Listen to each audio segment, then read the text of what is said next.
Feliz sábado, apreciados hermanos. Vamos a tener una palabra de oración para abrir las Escrituras. Querido Señor, gracias porque tú nos permites estar en este lugar para escuchar tu voz. Que tu Espíritu Santo esté en medio nuestro. Ayúdenos, Señor, a abrir nuestra mente y corazón, estar receptivo a la influencia de tu Espíritu Santo y entender tu palabra sagrada. En el nombre de Jesús. Amén. Bien, hermanos queridos, les quiero invitar a leer el texto base de la presentación de esta mañana, que está en San Mateo, el Evangelio de San Mateo, capítulo 1, versos 20 y 21. Y dice así la palabra de Dios: y pensando él en esto, he aquí un ángel del Señor le apareció en sueños y le dijo: José, hijo de David, no temas recibir a María, tu mujer, porque lo que en ella es engendrado del Espíritu Santo es, y dará a luz un hijo, y llamará su nombre Jesús, porque él salvará a su pueblo de sus pecados. Amén. Hermanos, estas palabras siempre las estamos leyendo, especialmente en Navidad, tienen un profundo significado para nuestras vidas. El solo hecho de que Dios se haya hecho un ser humano, el misterio de la piedad, como dice en 1 Timoteo 3:16, grande e indiscutiblemente grande es el misterio de la piedad. Dios fue manifestado en carne y vimos su gloria. Una ilustración para comprender e introducir este tema. En el año 2010, el mundo entero quedó en silencio mirando hacia Chile. ¿Se acuerdan qué pasó esa vez?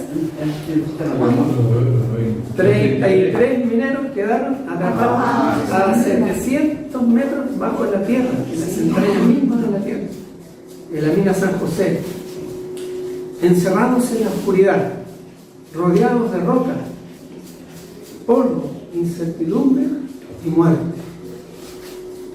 No estaban en un hotel subterráneo, no tenían salida alternativa, no podían empujar la montaña en sus manos, no podían cavar su propio escape con fuerzas limitadas, no podían simplemente pensar en positivo y salir, mientras el mundo observaba una verdad que quedó expuesta. Había problemas que desde adentro no podían resolverse. Y recuerdo que fueron 17 días de que nadie sabía si estaban vivos o estaban muertos.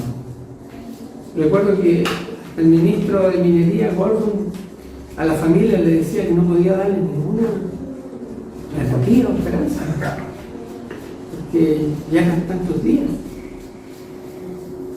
Pero los intentos seguían, perforando, ¿cierto?, la roca, tratando de encontrarlo. Y estos mineros, pongámoslo un poquito en el lugar de ellos, necesitaban ayuda desde afuera. Solamente les quedaba esperar y confiar. Su única esperanza no estaba en ellos mismos, estaba en lo que alguien pudiera hacer de afuera. Si hubieran habido más mineros atrapados, tampoco habrían podido salir de allí. Al contrario, los víveres, los pocos víveres habrían durado menos días. ¿Saben ustedes que nuestra condición espiritual se parece mucho a esta situación? Así está la humanidad, sin Cristo, atrapados en las profundidades del pecado.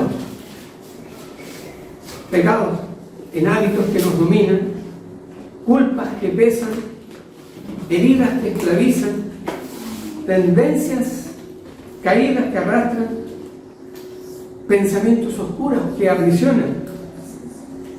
Muchos intentan salir solos, diciéndose: voy a cambiar con mi fuerza de voluntad. o desde mañana será diferente, pensando positivo, o con una falsa autoconfianza y autoengaño. Yo controlo esto.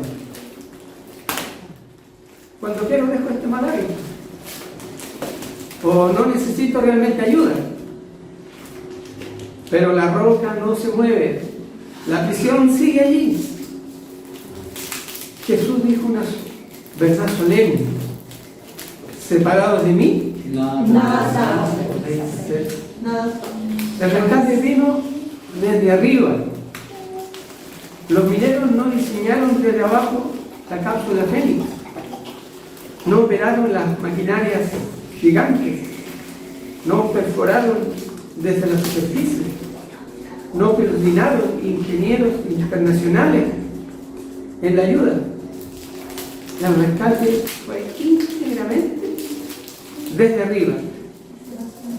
Y cuando la perforación llegó, no se les dijo, ahora sálvense solos. Se les dijo, confíen, entren en la cápsula y déjense subir. Amigos, así obra Cristo. Él nos descendió a este mundo para felicitarnos por haber logrado autosalvarnos. Él descendió como un rescatista para rescatarnos. Cristo descendió hasta lo más profundo. Aquellos hombres estaban a 700 metros, pero Cristo descendió hasta los pecados, hasta las profundidades de la miseria humana. Tomó nuestra humanidad, cargó el dolor, enfrentó la tentación, llevó nuestra culpa en la cruz, ocupó nuestro lugar, entró en la tumba y desde allí abrió un camino hacia arriba. ¿Cómo estoy interpretando mi situación actual? Muchos viven espiritualmente atrapados por pensamientos automáticos. Algunos dicen, yo puedo solo. Otros son más derrotistas y dicen, ya es demasiado tarde para mí. Otros dicen, nadie sabe lo que me está pasando, dónde yo estoy. Otros dicen, así yo soy, nunca cambiaré. Pero estos pensamientos, aunque frecuentes, no siempre son verdad. Los mineros podrían haber pensado, nadie vendrá. Nos olvidaron. No hay salida. Aquí se acabó todo. Sin embargo, arriba ya trabajaban por ellos.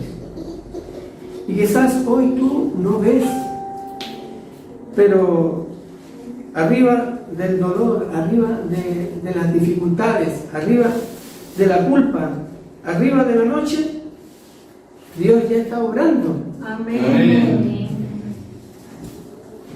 Ahora, pregúntate, ¿estoy intentando mover montañas con mis propias manos para clamar por ayuda divina? ¿Qué pensamientos te mantienen encerrado? ¿Has confundido esfuerzo humano con salvación? ¿Estoy dispuesto a entrar en la cápsula de la gracia de Cristo? Creo que Dios todavía trabaja, aunque yo no lo vea. Hermanos, Cristo no solo perdona al pecador atrapado, también lo eleva a una nueva vida. La salvación no es solo sacar al hombre de la mina, es devolverlo a su familia, llevarlo al aire puro, a la luz y darle una nueva vida, una nueva oportunidad. Así es Jesús, el Señor justifica, santifica, restaura, prepara para la eternidad. Hermanos queridos, Dios lo hizo todo por nuestra salvación. Cuando la cápsula subía con las personas que estaban siendo rescatadas, yo recuerdo que el mundo celebraba. Cada rostro emergía a la luz y que salía de allí había aplausos, había abrazos, había llantos de alegría, había reencuentro familiar. El cielo también celebra con cada alma que sale de las tinieblas por el poder de Cristo. Hermanos, quizás tú estás a 700 metros en la oscuridad de la esperanza, pero ninguna profundidad humana supera la mano de Dios. Amén. Isaías 59:1 dice: he aquí que la mano del Señor no se ha cortado para salvar, ni su oído se ha ensordecido para oír. Nadie se ha ido tan lejos que Dios no pueda alcanzar. Amén. Para Dios no hay casos perdidos. Pero hermano, no sigas cavando con tu fuerza.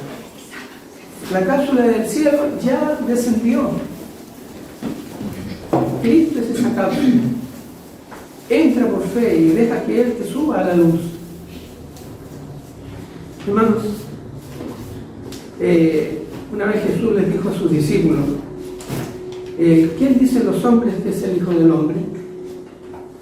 Ellos dijeron: bueno, algunos dicen que es Juan el Bautista, otros que es Elías, otro Jeremías o uno de los profetas.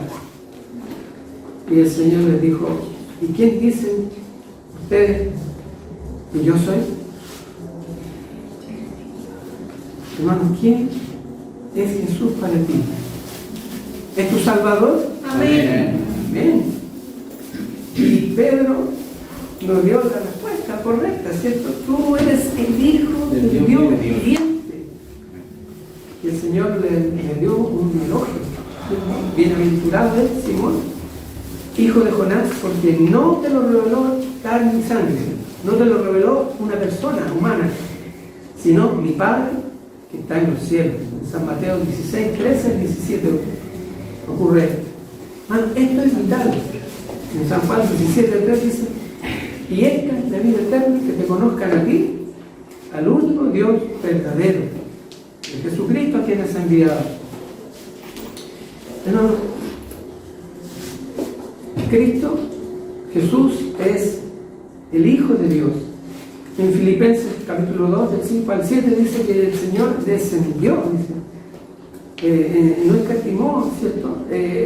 El ser igual a Dios como cosa que aferrarse, sino que se despojó a sí mismo y se hizo semejante a los hombres. Amén. No igual a los hombres. Semejante. ¿Él era igual a qué? A Dios. A Dios. Pero descendió a este mundo y se hizo semejante.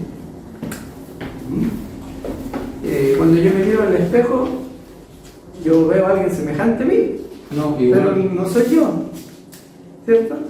Es un reflejo.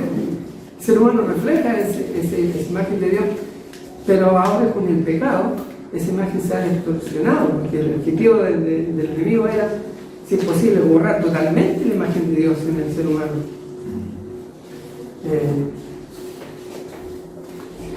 El Hijo del Hombre vino a buscar y a salvar lo que se había perdido. Hermanos, qué lindo cantamos la experiencia de Nicodemo. Tendrás que renacer, dice.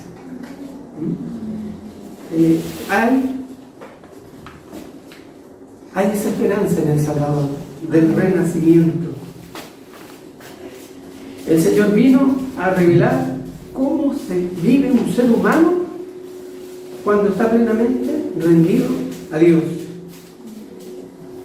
Jesús se enfrentó el hambre, enfrentó la oposición, la injusticia, la soledad, el dolor emocional, tentaciones reales y fuertísimas. Sin embargo, en cada crisis, Él eligió depender de su Padre. Allí está la lección para nosotros. Esa es la fórmula de la victoria. Como Jesús venció, dependiendo del Padre continuamente. Nunca se separó de esa comunión con su Padre Celestial. Muchas veces pensamos, yo caigo en mi vida porque mi lucha es demasiado grande. O si yo tuviera menos problemas, sería fiel. O nadie entiende lo difícil que es mi situación. Hermanos, pero Cristo pasó por el fuego de la prueba y mostró que la victoria no nace de circunstancias fáciles, sino de una relación profunda con Dios. Amén. ¿Qué nos enseña Jesús hoy? Nos enseña que la tentación no es pecado. Ser tentado no te convierte en malo, porque Jesús fue tentado y permaneció puro. Que la debilidad no significa derrota. Tener cansancio, heridas emocionales o luchas internas no significa que estés condenado. Jesús conoció ese dolor humano y siguió siendo fiel. ¿Qué más nos enseña Jesús?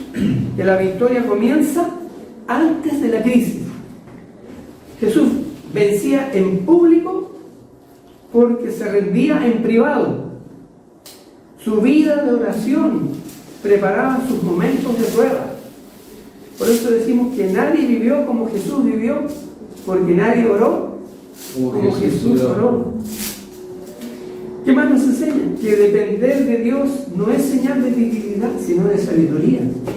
El mundo admira al autosuficiente, pero el cielo honra al que dice: Señor, sin ti Nada soy. no puedo, nada soy. ¿Qué más nos enseña el Señor? Que la obediencia sí es posible por la gracia de Dios. Y aquí tenemos que explicar que la santificación es una obra de toda la vida. Como estamos leyendo, el crecimiento en la relación con Dios es paulatino, es progresivo. Nadie puede decir: no, yo ya crecí a la estatura de Cristo. No. Porque Jesús es Dios.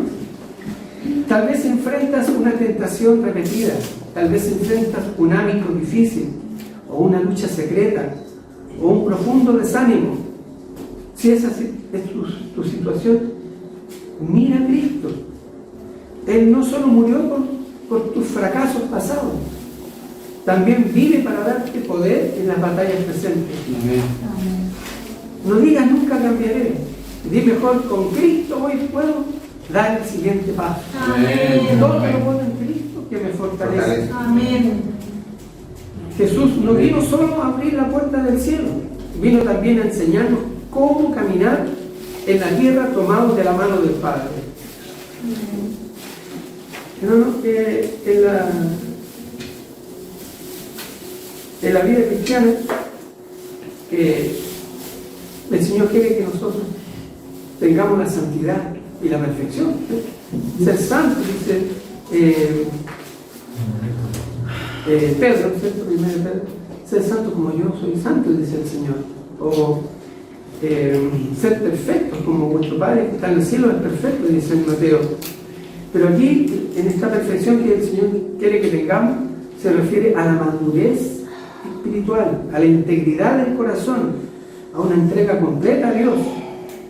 En la palabra de Dios vemos cómo Él se refería a hombres que fueron santos, ¿cierto? Los llamó perfectos, pero ellos tenían sus debilidades, pero eran perfectos en Dios, en Cristo. Lo que significa es esta perfección, esta madurez, esta integridad, es una entrega total. Nuestra teología enfatiza que somos perfectos en Cristo, mientras estamos en el proceso de ser perfeccionados por Él. La santificación es progresiva. Hay integridad, sí, pero tampoco impecabilidad. La visión adventista evita el perfeccionismo, que enseña que el ser humano puede alcanzar un estado donde ya no necesita la gracia.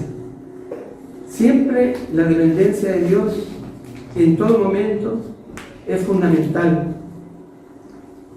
Por eso el Señor nos llama a esta consagración a Él, a cada momento. Y esto, hay una cita de la hermana Elena de Juárez, en Testimonios para los Ministros y Obreros Evangélicos, página 456, nos dice esta cita que es muy decidora, que define lo que es la justificación por la fe. Dice: ¿qué es la justificación por la fe? Es la obra de Dios que abate en el polvo la gloria del hombre y hace por el hombre lo que éste no puede hacer por sí mismo. Amén. Cuando los hombres ven su propia insignificancia, están preparados para ser revestidos con la justicia de Cristo. Amén. Amén, hermano. Qué linda cita. Entonces, hermano, Dios lo hace todo. Él, podemos resumir esta maravillosa verdad en 4 puntos. Que el Evangelio derriba el orgullo humano, exalta la gracia de Cristo, muestra nuestra incapacidad y revela la suficiencia de Jesús. Es decir, la justificación por la fe comienza cuando el hombre deja de admirarse a sí mismo y empieza a aferrarse a Cristo. Amén. Qué hermosa palabra. No hay lugar para el perfeccionismo, porque lo único que nos puede recomendar a Dios es nuestra gran necesidad. Amén. Y el Señor nos dice en su palabra un texto que es bastante decidor. En 1 Juan 1, del 8 al 10, nos dice texto: si decimos que no tenemos pecado, nos engañamos a nosotros mismos y la verdad no está en nosotros. Si confesamos nuestros pecados, Él es fiel y justo para perdonar nuestros pecados y limpiarnos de toda maldad. Amén. Si decimos que no hemos pecado, le hacemos a Él mentiroso y su palabra no está en nosotros. Amén. Muy claro. Hermanos, la impecabilidad es una manifestación de justicia propia y orgullo espiritual. Y llevado a un extremo, esta actitud puede llevarnos a la autosuficiencia, a la crítica juzgadora del prójimo, a sentirnos superiores. Sin embargo, la palabra de Dios dice que lo débil del mundo cogió a Dios. Amén. Y lo que no es para deshacer lo que es.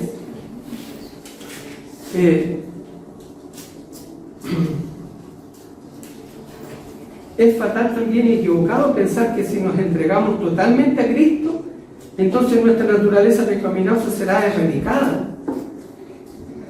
Esa naturaleza siempre va a estar hasta que Cristo venga. Amén. Lo que sí tenemos que tenerla adormecida, neutralizada. ¿Y cuándo lo logramos eso? Cuando estamos en Cristo, cuando nuestras vidas están escondidas en Cristo. Hermanos,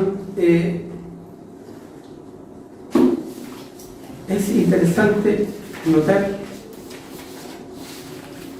cómo el Señor lo dio todo por nuestra salvación. Y vemos allí en las tentaciones de Cristo, no fueron más fáciles que las que tuvimos nosotros, fueron mucho más difíciles. Por ejemplo, el Señor escogió en la primera tentación, cuando le dice el enemigo que convierta la piedra en pan. Esa es una tentación que nosotros no sería tentación para nosotros, porque no tenemos ese poder. Pero Jesús tenía ese poder. Y él, Tentación para él, y él no lo utilizó. para demostrarle. Dijo, no solo de pan vivirá el hombre. ¿Cuál era el mensaje oculto? Resuelve tus necesidades independientemente de Dios. Pero el Señor escogió confiar antes que autoabastecerse. En la segunda tentación se ve la presunción espiritual. Lo llevó al pináculo del templo y dijo que se arrojara, porque los ángeles del Señor lo iban a llevar. ¿Y qué es lo que es la presunción espiritual? Es esperar la protección o aprobación o intervención de Dios sin seguir la voluntad de Dios, tomando riesgos innecesarios o usando la fe como excusa para actuar irresponsablemente. Pero el Señor le salió airoso también en esta prueba. Amén. En la tercera tentación, el reino sin cruz. Todos estos reinos te daré. Si postrado me adorares. Me adorares, ¿cierto? O sea, Satanás ofreció gloria sin sufrimiento, autoridad sin sacrificio, corona sin clavos, reino sin calvario. El mensaje oculto: obtén el fin correcto por medios equivocados. Hermanos, vemos que estas tentaciones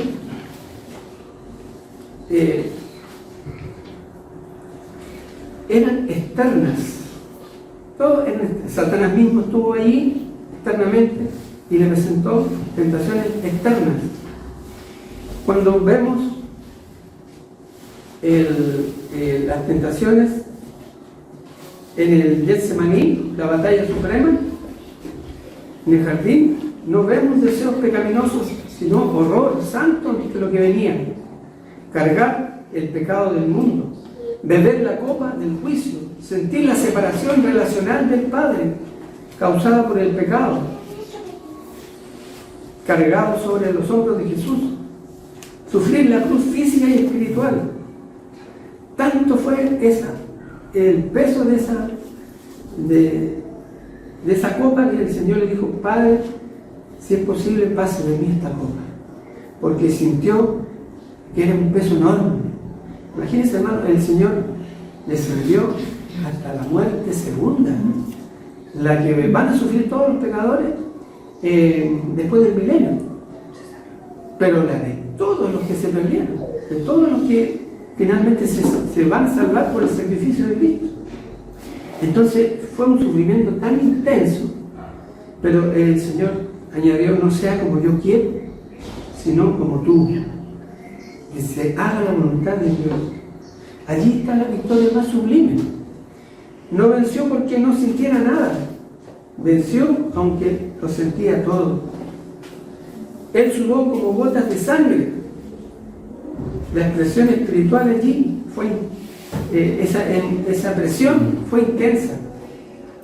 La responsabilidad era abrumadora. La posibilidad de retirarse también existía, pero el miedo humano al dolor y a la muerte también estaban presentes. Propuestas de evitar el camino del sacrificio. Por eso decimos que Cristo fue tentado realmente, aunque no, de una manera distinta a nosotros. Las tentaciones del desierto, las tentaciones que Jesús enfrentó en el Getsemaní, ¿qué piensan ustedes? ¿Fueron más fuertes que las que tenemos que enfrentar nosotros? No, ¿cierto? El Señor enfrentó tentaciones mucho más fuertes que las que tenemos que enfrentar nosotros, pero sí eran distintas. ¿En qué sentido? Eran distintas en que el Señor Jesús fue tentado de afuera hacia adentro, y no de adentro hacia afuera, porque la Biblia dice de que nosotros, cuando somos tentados, somos atraídos, arrastrados por nuestra propia concupiscencia. Pero aquí, de naturaleza pecaminosa. de la naturaleza pecaminosa, Pero aquí el Señor no fue arrastrado por la naturaleza pecaminosa, porque Él era santo, Y Dios. era Dios. Recordemos el texto, Él fue engendrado Por el Espíritu por el Santo. Espíritu Santo. Es decir, hermano, el Señor le dijo a Nicodemo que tenía que nacer de nuevo. Es que hay algo que está defectuoso en nuestro primer nacimiento. Por eso que tenemos que volver a nacer. Al nacer, digamos. ¿Y qué es lo defectuoso? ¿Por qué decimos que somos todos pecadores? Heredamos Porque hemos la degradación. ¿Porque hacemos actos malos o porque nacimos como pecadores?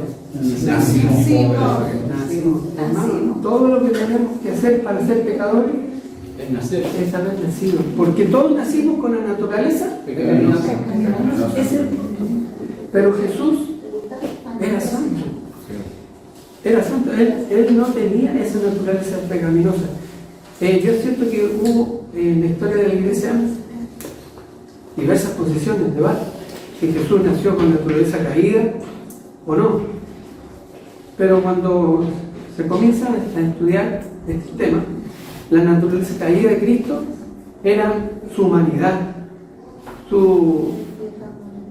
el que sentía hambre, el que sentía sed, el que se cansaba. Él no venía con la misma fortaleza que vino Adán, Por las enfermedades. con todas esas enfermedades genéticamente, ¿sí?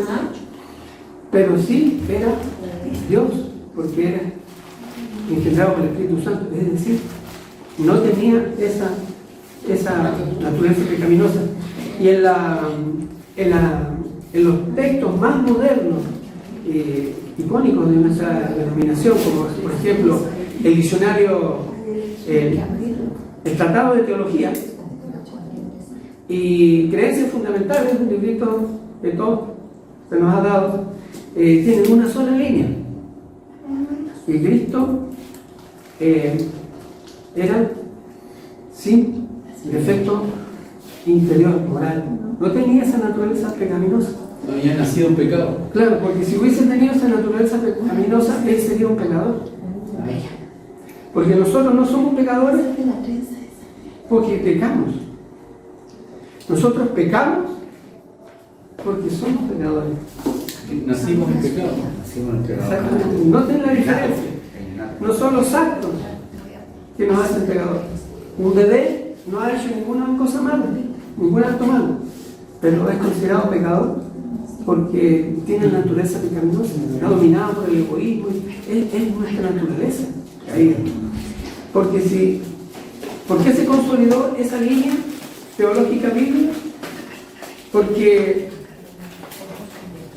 se vio que si no se protege la impecabilidad moral de Cristo, aparece el problema serio. El primer problema, el Cordero sin mancha. Cristo debía ser un sacrificio perfecto, sin mancha. Sin mancha. Segundo problema, el segundo Adán. Cristo vence donde Adán cayó, ¿cierto? Por la muerte entró por un hombre. Y por un hombre también la obediencia, la salvación. Claro. Entonces, Adán no tenía naturaleza pecaminosa. Antes de. Entonces, cuando Satanás, a través de la serpiente, lo seduce, ¿lo tienta internamente o lo tienta externamente? ¿Cierto? Satanás está ahí externamente, lo engaña, se disfraza de serpiente, le muestra un fruto codicioso, tentación externa. Y entró.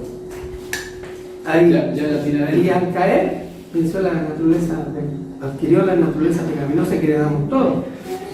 El tercer problema, el Salvador no necesita Salvador. Si Cristo tuviera culpa moral interna, necesitaría redención. Porque sería igual que nosotros, no semejante a nosotros. El Señor es santo, no es igual. Si tuviera concupiscencia interna, sería igual. Pero la palabra clave es semejante a nosotros, no igual. La clave es que es semejante. Y cuarto problema que se enfrentaría, Hebreo enfatiza que es sin pecado. No solo no pecó externamente, sino santo, inocente, apartado del pecado. Entonces, las figuras de la naturaleza caída se refieren a la debilidad física, se refieren a la mortalidad, al sufrimiento, al hambre, al cansancio, la susceptibilidad del dolor. Y también a que Adán, antes de la caída, pudo haber vencido. Pudo haber vencido. Tenía todo y le habría sido mucho más fácil porque él no tenía naturaleza pecaminosa y estaba en un ambiente ideal. Solo no tenía que acercarse al árbol. Al único árbol que le dijeron que no se acercara. Entonces, el punto central es que Cristo, entonces, ¿cómo puede seguir siendo nuestro ejemplo? Porque asumió humanidad real, enfrentó tentaciones reales, sufrió intensamente, dependió totalmente del Padre, venció por la fe y la obediencia. Y Él es un ejemplo de victoria, no de corrupción compartida. Cristo asumió las consecuencias de la caída humana sin participar de la pecaminosidad moral de la caída. Hermano,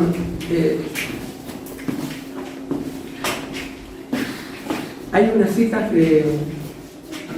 del Camino a Cristo muy linda que dice: porque si por la ofensa de uno reinó la muerte, ¿cierto?, por aquel uno, ¿cuánto más reinarán en vida los que reciban la abundancia de su gracia y la dádiva de la justicia mediante aquel uno, Jesucristo?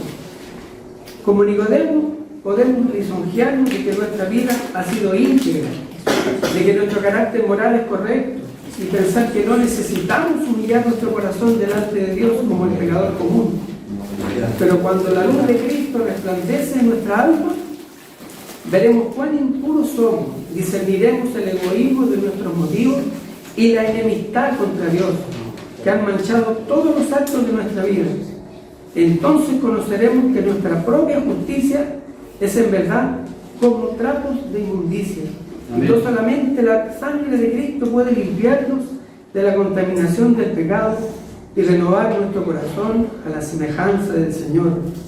Un rayo de la gloria de Dios, una vislumbre de la pureza de Cristo, hace dolorosamente visible la mancha del pecado y descubre la deformidad de los defectos del ser humano.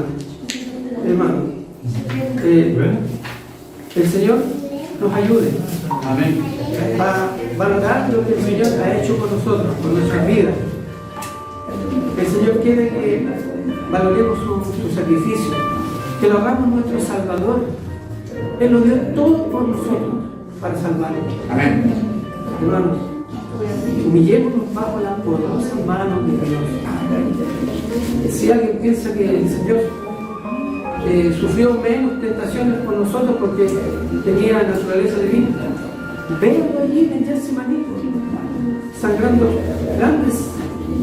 Nadie de nosotros ha resistido hasta la sangre, hasta dar su vida, como lo hizo el Señor Jesucristo.